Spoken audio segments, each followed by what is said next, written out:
আজ জোড়া প্রশাসনিক বৈঠক মুখ্যমন্ত্রীর। হাওড়া এবং দুর্গাপুরে প্রশাসনিক বৈঠক। পুলিশ প্রশাসনের কর্তাদের নিয়েই হবে বৈঠক।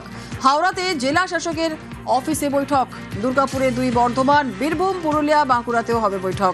প্রশাসনিক বৈঠকে এলাকার জনপ্রতিনিধিদেরও ডাক দেওয়া হয়েছে। আজ জোড়া প্রশাসনিক বৈঠক মুখ্যমন্ত্রীর। হাওড়া এবং দুর্গাপুরে প্রশাসনিক বৈঠক। পুলিশ প্রশাসনের কর্তাদের নিয়ে হবে বৈঠক। হাওড়া জেলাতে জেলা শাসকের অফিসে হবে বৈঠক। দুর্গাপুরে 2 বর্ধমান, বীরভূম, পুরুলিয়া, বাঁকুড়ায় বৈঠক। প্রশাসনিক বৈঠকে এলাকার জনপ্রতিনিধিদেরও ডাক দেওয়া হয়েছে।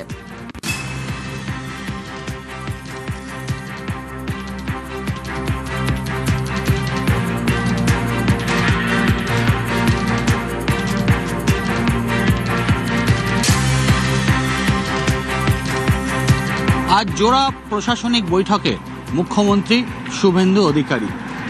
প্রথমে হাওড়া এবং পরবর্তীকালে দুর্গাপুরে বেলা 2টো থেকে প্রশাসনিক বৈঠক করবেন মুখ্যমন্ত্রী শুভেন্দু অধিকারী। মুখ্যমন্ত্রী হওয়ার পর প্রথমবার হাওড়া এবং দুর্গাপুরে প্রশাসনিক বৈঠক করতে আসছেন শুভেন্দু অধিকারী। বিরোধী দলনেতা থাকার সময় দুর্গাপুর, শিল্পাঞ্চল এবং বিভিন্ন জেলায় একাধিক বিষয় নিয়ে সরব হয়েছিলেন শুভেন্দু অধিকারী। পুলিশ প্রশাসন এবং তৎকালীন শাসক দল তৃণমূল কংগ্রেসকে বিধে একের পর এক বিস্ফোরক অভিযোগও সামনে এনেছিলেন।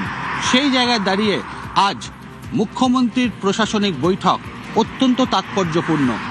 বিগত দিনে যে সমস্ত প্রশাসনিক বৈঠক করেছেন মুখ্যমন্ত্রী, সেখানে একাধিক কড়া পদক্ষেপ এবং বার্তা দিয়েছেন শুভেন্দু অধিকারী। সেই জায়গায় দাঁড়িয়ে আজ দুর্গাপুর এবং হাওড়ার প্রশাসনিক বৈঠক থেকে কি বার্তা বা নির্দেশ দেন মুখ্যমন্ত্রী, সেদিকেই তাকিয়ে রয়েছে বিভিন্ন মহল। ক্যামেরায় কাঞ্চন ভৌমিকের সঙ্গে ভেঙ্কটেশ্বর লাহিড়ী, নিউজ 18 বাংলা।